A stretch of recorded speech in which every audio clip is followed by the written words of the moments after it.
Sir ನಿಮ್ಮ ಪಾರ್ಟಿನಲ್ಲಿ ದಿನ ದಿನ ಜಾಸ್ತಿ ಆಗ್ತಾ ಇದೆಯಲ್ಲ ಸರ್, 1 2 3 4 ಅಂತ ಹೇಳಿ ಏನೋ ಅದೇ ಸರ್, ಅವ್ರ ಬಣ ಇವ್ರ ಬಣ ಎತ್ತಾಳ ಒಂದ್ ಕಡೆ ಅದು ನಡೀತಾ ಇರಲಿ ಅದ್ರ ಪಾರ್ಟಿ.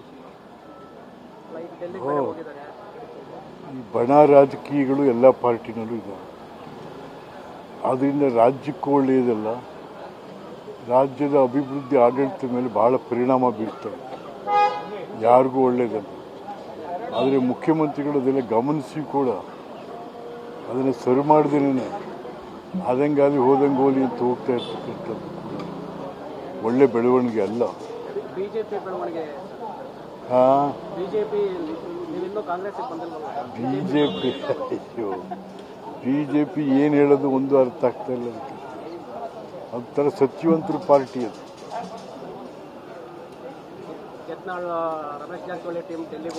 ಹೇಳ್ದಲ್ಲಪ್ಪ, ಅದು ಸತ್ಯವಂತರ ಪಾರ್ಟಿ ಬಿಜೆಪಿ. ಆಮೇಲೆ ನೀವೇ ಲೆಕ್ಕ ಹಾಕೊಳ್ಳಿ ಅದು.